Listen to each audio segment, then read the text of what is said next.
Just stepping back to the Quad, which you mentioned, and your overall remarks about the emergence of more both regionalism and multipolarity, I wrestle with what seems, to me at least, as something of a conundrum of India's simultaneous active membership in both the Quad and the BRICS, and for that matter, the Shanghai Cooperation Organization. We can chew gum and walk at the same time. All right, but can you be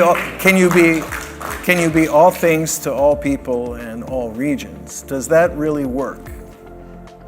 Look, it's not that we are all things to all people. We are ourselves to all people, and the idea that countries must operate in a particular context or a particular structure, that's a very post-45 Cold War-ish idea.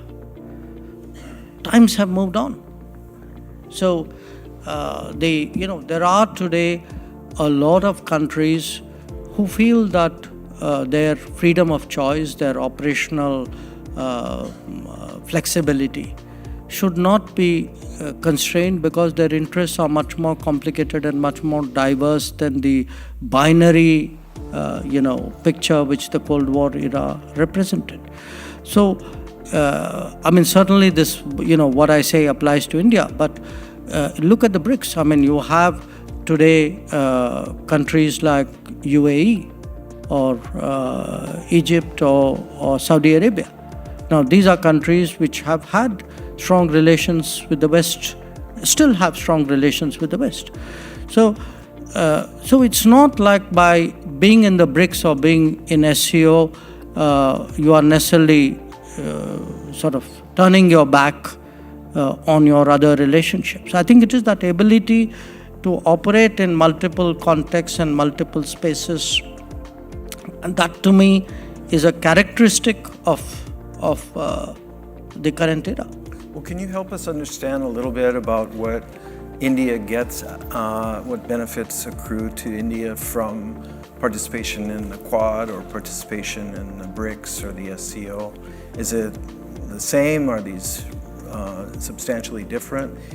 And which of these, do some of these represent the future and some of them represent the past? No, look, I think all of them represent the future, partly because I think I'm myself part of the future. So you're kind of growing with that. If you look at the Quad, you have 4 countries. They're all market economies. They're all political democracies. They're all pluralistic societies.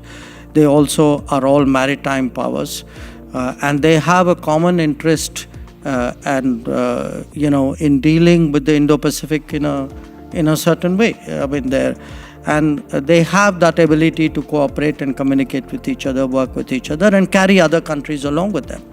So we see this in a way as a non-treaty way of working with countries. I would argue that perhaps this is the future, that the era of arguing over who's paying who, what share and is that fair. You don't have those arguments in the Quad. So you don't have those arguments because everybody is doing, what they think is right, and there's a kind of a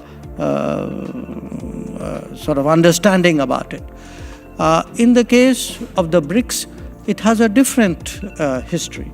It's a history of an era where Western dominance on the global order was very much more. And so you had really a collection of non-Western countries who felt they weren't getting a fair hearing in the overall scheme of things, and that by getting together on issues on which their interests overlapped, they would be able to make their voices more strongly felt. And I think it's also served its purpose. So to me, each one is a different facet of I'm now talking again from my perspective, a different facet of our interests and our activities. So I wouldn't compare them because I think they have different histories, different composition, often different themes.